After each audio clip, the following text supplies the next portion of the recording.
मुस्कुराहट, एक सच्ची प्रेम कहानी। दर्दे गम में हर इंसान मैं प्यार ढूंढता हूँ मैं, क्यों नहीं तू आकर मुझे गले से लगा लेता। जी हाँ, मोहब्बत का कोई वक्त और ठिकाना नहीं होता। जिंदगी के हसीन सफ़र में ना जाने कब, कहाँ और कैसे कोई हम सफ़र मिल जाए, जिसके मिल जाने पर जिंदगी और वक्त के बस वहीं रुक जाने का दिल करे। लगे मानो बस इसी की तो हमें तलाश थी। कुछ ऐसे ही किस्से और कहानियों से रूबरू कराती है हमारी आज की कहानी। टन 1, टन 2, टन 3, टन 4, टन 5। स्टेशन पर ट्रेन के आने से पहले बजने वाली इन घंटियों को गिनना मेरी पुरानी आदत थी। ना जाने क्यों, पर इन घंटियों को सुनकर इस भागदौड़ भरी जिंदगी में मुझे अपने जिंदा होने का सबूत मिलता था।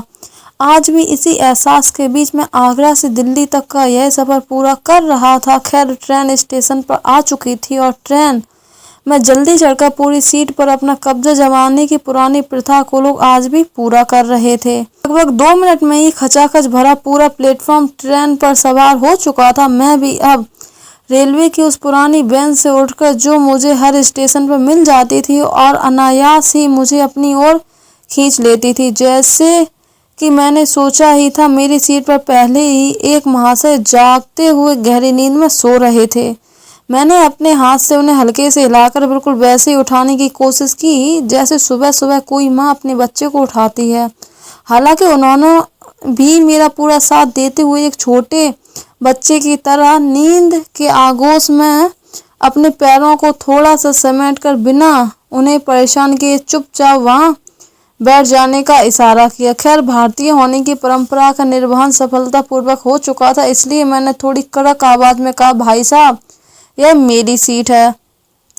पहली आवाज में गहरी नींद से उठकर उन्होंने मुझे गुस्से से इस कदर देखा जैसे बस आज मेरी जिंदगी का आखिरी दिन हो और अपना कंबल लेकर ऊपर की सीट पर चढ़ गए।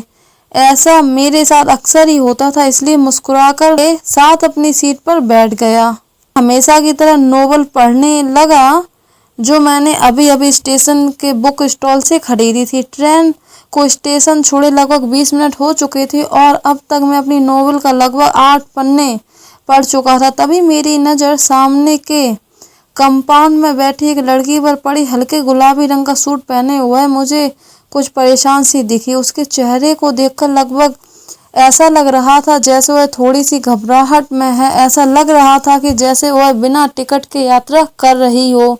बार बार पीछे मुड़कर वह टीटी के न आ जाने का सोच रही थी। शायद सोच रही थी कि टीटी को थोड़े बहुत पैसे देकर कुछ निपटारा कर लेगी। सामान के नाम पर उसकी गोद में महज एक छोटा सा बैग था। फिर थोड़ी देर बाद वह खिड़की की ओर हाथ रखकर सो गई और मैं भी अपनी नोवेल पढ़ने में व्यस्त हो गया। लगभग आधे घंटे बाद टीटी ने उसको उठाया और पूछा, कहाँ जाना है बेटी? अंकल, दिल्ली तक जाना है, उसने घबराहट और मासूमियत भरे लहजे में कहा। टिकट है? टीटी ने पूछा। हाँ अंकल, जनरल का है, लेकिन वहाँ चढ़ नहीं पाई इसलिए यहाँ आकर बैठ गई। ठीक है बेटा, लेकिन 300 रुपये पेनल्टी लगेगी, टीटी ने कहा। लेकिन अंकल, मेरे पास तो 100 रुपये ही हैं। लड़की ने आंखें अब थोड़ी सी भीग चुकी थी। तो ये तो गलत बात है बेटा, पेनल्टी तो भरना ही पड़ेगा, टीटी ने कहा। सॉरी अंकल, मैं अगले स्टेशन पर जनरल डिब्बे में चली जाऊंगी। मेरे पास सच में 100 रुपये ही हैं। कुछ परेशानी आ गई है इसलिए जल्दबाजी से घर से निकल आई और ज़्यादा पैसे रखना भूल गई। बोलते बोलते वह रोने लगी। टीटी को अब उस पर दया आ गई और उसने 100 रुपये का चालान बनाकर उसे दिल्ली तक के सफ़र की अनुमति दे दी। टीटी के जाते ही उसने आंसू पोंछे इधर उधर देखा कि कहीं कोई उसे देखकर हंस तो नहीं रहा। फिर उसने अपने बैग से मोबाइल निकाला और किसी को फ़ोन किया कि जल्दबाजी में मैं वह पैसे रखना भूल गई और अब स्टेशन पर मेरे पास बिल्कुल भी पैसे नहीं हैं। कैसे भी करके दिल्ली स्टेशन पर उसे कुछ पैसे भिजवा दे, नहीं तो वह गांव समय पर नहीं पहुंच पाएगी। इतना सबको सुनने और समझने के बाद मेरे मन में एक ही बात बार बार आ रही थी कि हो ना हो यह लड़की किसी न किसी मुसीबत में ज़रूर है। न जाने क्या उसकी मासूमियत देखकर मैं उसकी ओर खिंचा चला जा रहा था। मन कर रहा था कि उसके पास जाकर इंसानियत के नाते उसकी मदद करूं और कहूं कि तुम परेशान मत हो और रो मत। लेकिन एक अजनबी के लिए इस तरह से सोचना और उसके पास जाकर उससे बात करना भी अजीब था। उसके चेहरे से ऐसा लग रहा था कि जैसे उसने सुबह से कुछ नहीं खाया पिया भी नहीं है और उसके पास पैसे भी नहीं है। इतना सोचकर मैंने मन में फिर से विचारों की उथल पुथल शुरू हो गई। बहुत देर तक उसे इस तरह परेशानी में देखने के बाद कुछ उपाय सोचने लगा जिससे मैं उसकी मदद भी कर पाऊँ और उसकी पहचान में भी ना आऊँ। बहुत देर तक सोचने के बाद जिस नोवेल को मैं पढ़ रहा था उसके आखिरी पन्ने पर मैंने लिखा, बहुत देर से मैं तुम्हें परेशानी में देख रहा हूँ। पैसे ना होने की बात तो तुमने फ़ोन पर किसी को बताया, मैंने भी सुनी है। मैं जानता हूँ कि किसी अजनबी से इस तरह पैसे भेजना अजीब है और शायद तुम्हारी नज़र में गलत भी होगा, लेकिन तुम्हें इस तरह परेशान देखकर मुझे बेचैनी हो रही है, इसलिए इस किताब के साथ 800 रुपये भेज रहा हूँ। तुम्हें कोई एहसान ना लगे इसलिए नीचे अपना एड्रेस भी लिख रहा हूँ। जब तुम्हें सही लगे तुम मुझे यह पैसे वापस भी भेज सकती हूँ। वैसे मैं नहीं चाहूँगा कि तुम मुझे यह पैसे वापस करो। एक अजनबी हमसफ़र। चाय वाले के हाथों मैंने वह किताब उस लड़की को देने को कहा और चाय वाले को उस लड़की को मेरे बारे में बताने से मना कर दिया। किताब और उसमें रखे पैसे मिलते ही लड़की ने मुड़कर इधर उधर देखा, लेकिन तब तक मैं अपनी सीट पर कंबल ओढ़कर सो गया था।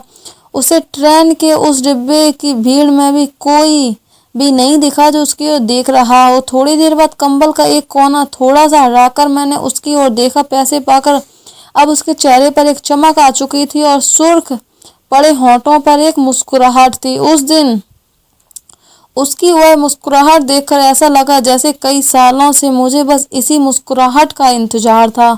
उसके चेहरे की मुस्कान ने मेरा दिल उसके हाथों में थमा दिया। थोड़ी थोड़ी देर में मैं कंबल का कोना हटाकर उसकी ओर देखकर मैं सांसें ले रहा था। पता नहीं चल रहा था कब मेरी आंख लग गई। जब नींद से जागा तब दिल्ली स्टेशन आ चुका था। मैंने उस सीट की तरफ देखा तो वह लड़की भी जा चुकी थी, लेकिन सीट पर वही कागज पड़ा था जिस पर मैंने कुछ लिखा था। मैंने जल्दी से उतर कर वह कागज उठा लिया। कागज की दूसरी ओर लिखा था, थैंक यू मेरे अजनबी हमसफ़र, आपका यह एहसान मैं ज़िंदगी भर नहीं भूलूंगी। मेरी माँ आज मुझे छोड़कर चली गई हैं। घर में मेरे अलावा कोई भी नहीं है, इसलिए आनन फानन में मैं घर जा रही हूँ। आज आपके दिए इन पैसों से मैं अपनी माँ को शमशान जाने से पहले एक बार देख पाऊंगी। बीमारी की वजह से माँ को ज़्यादा वक्त तक घर में ही नहीं रखा जा सकता। आज आपकी वजह से मैं सही वक्त पर घर पहुंच पाऊंगी। आज से मैं आपकी कर्जदार हूँ, जल्द ही आपके पैसे लौटा दूंगी। उस दिन से उसकी वह नम आंखें और मुस्कुराहट मेरे जीने की वजह बन गई। हर रोज पोस्टमैन का इंतजार करता और उससे पूछता शायद किसी दिन उसका खत आ जाए। आज 2 साल बाद एक खत मिला। लिखा था, आपका कर्ज मैं अदा करना चाहती हूँ, लेकिन खत के जरिए नहीं, आपसे मिलकर। नीचे मिलने की जगह का पता लिखा था और आखिर में लिखा था, तुम्हारी अजनबी हमसफ़र।